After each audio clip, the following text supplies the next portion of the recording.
사사기 15장입니다.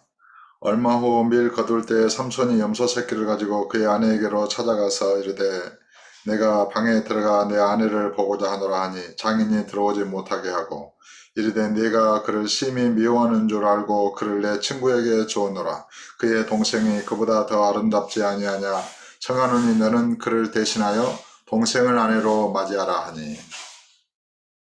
참으로 이 삼손의 심사는 사람의 생각으로는 헤아리기가 어렵습니다.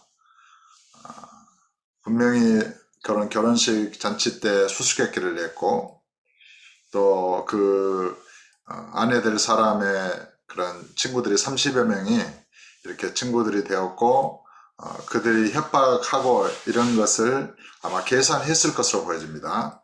그런데 이제 아내에게 수수께끼 답을 알려줘서 자기 아내 될 사람이 자기 동족들에게 알려줌으로 인해서 이제 수수께끼에 지잖아요. 그래서 화가 나서 다른 그때 가서 사람을 죽이고 그는 수수께끼 푼 값으로 옷을 이렇게 이제 주고 그 아내를 버려두고 이렇게 왔는데 이제 시간이 지난 얼마 후에 다시 아내에게로 찾아갔다는 것입니다. 내 아내를 보러 왔다. 그러나 이미 그 아내는 그 친구였던 다른 사람에게 아내로 이렇게 시집을 간 후였습니다. 삼손이 이것을 몰랐겠습니까? 그 원래 이 블레셋 여인을 이렇게 좋아한다, 결혼하게 해달라고 할 때 성경은 여호와께로부터 이 일이 나온 것이다. 그러니까 이미 이런 모든 상황을 삼손은 꿰뚫어 알고 있었다고 봐야 됩니다. 이제 계속해서 보겠습니다. 그래서 그 장인이 이제 큰일 났죠. 자기 아내를 보러 왔다가 삼손이 왔으니까 삼손은 싸움에 능한 그 용맹한 사람이잖아요. 그래서 못 들어오게 하고 너 차라리 그의 동생을 아내로 채라 이렇게 이제 말할 때 이렇게 말합니다. 3절에 삼손이 그들에게 이르되 이번은 내가 블레셋 사람들을 해할지라도 그들에게 대하여 내게 허물이 없을 것이니라. 시시비비를 가리고 있는 거예요. 이것은 삼손의 계산된 행동이었다는 것을 보여줍니다. 삼손은 작정을 하고 왔고 처음부터 어떤 이런 상황을 노리고 계산된 그런 행동이었을 수 있습니다. 수수께끼를 낼 때부터 말이죠. 혹은 그 여자를 이렇게 좋아할 때부터 틈을 타서 블레셋을 치기 위하여 삼손은 지금 이 일을 추진했던 것이기 때문입니다. 14장 4절에 보면 그때 블레셋 사람 이스라엘 다스린 까닭에 삼손이 틈을 타서 블레셋 사람을 치려 함이었다. 이렇게 기록하고 있습니다. 그래서 이제 꼬투리를 잡아가지고 자기 아내를 다른 사람에게 줬으니까 이제 꼬투리를 잡아가지고 그런 블레셋 사람이 이제 치는 것이 자기에게는 이제 합당하다. 그렇게 주장하는 것이죠. 삼손이 가서 여우 300마리를 붙들어서 어떻게 여우를 300마리를 잡았을까? 여우 300마리를 붙들어서 그 꼬리와 꼬리를 메고 회를 가지고 그 두 꼬리 사이에 한 회를 달고 회에 불을 붙이고 그것을 블레셋 사람들의 곡식밭으로 몰아들여서 곡식당과 아직 배지 아니한 곡식과 포도원과 감람나무들을 사른지라.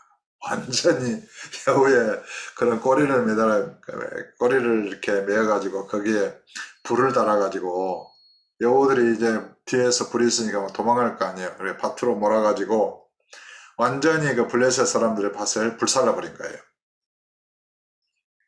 블레셋 사람들에 대해 누가 이 일을 행하였느냐 하니 사람들이 대답하되 딥나 사람의 사이 삼손이니 장인이 삼손의 아내를 빼앗아 그의 친구에게 준 까닭이라 하였더라. 분명히 나오잖아요. 삼손의 아내를 빼앗아 그의 친구에게 그 아내를 줬기 때문이다.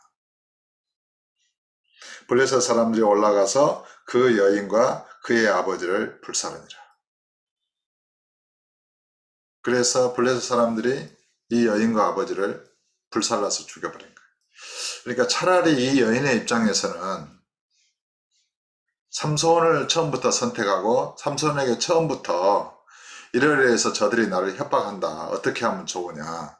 이렇게 의논을 했더라면 아마 이 여인도 살고 아버지는 살았지 않았을까, 그런 안타까운 생각을 해봅니다.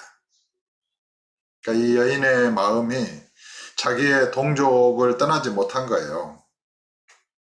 결혼할 삼손을 온전히 선택했어야 되는데, 그리고 그를 신뢰하고 자기의 동족이 자기의 집을 불사르려고 한다, 수수께끼 답을 안 가르쳐주면 어떻게 하면 좋으냐, 삼손에게 정직하게 말했더라면 삼손은 여호와의 지혜로 그 집을 구원했을 것이라는 것이 저의 생각입니다.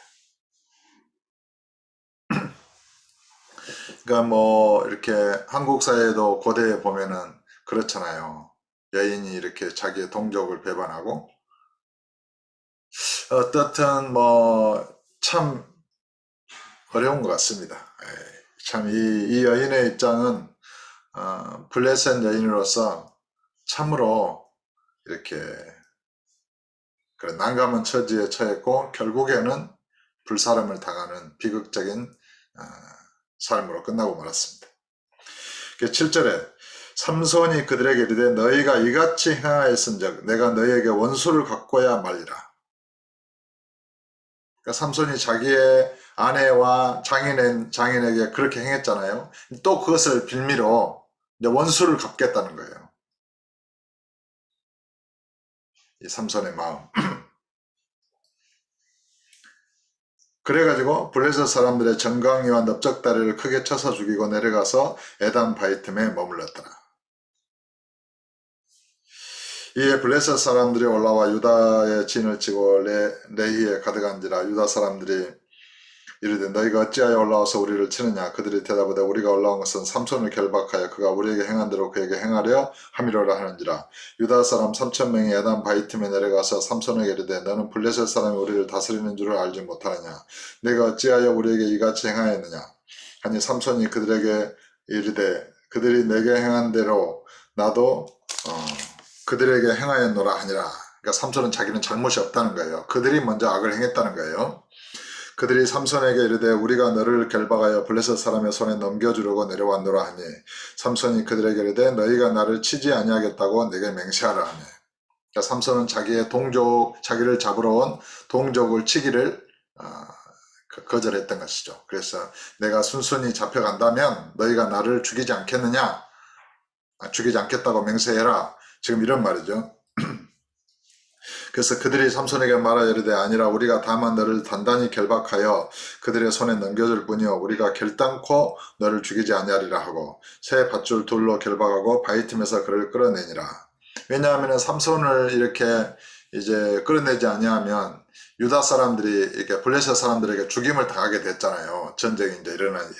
전쟁이 이제 발발하게 되었습니다.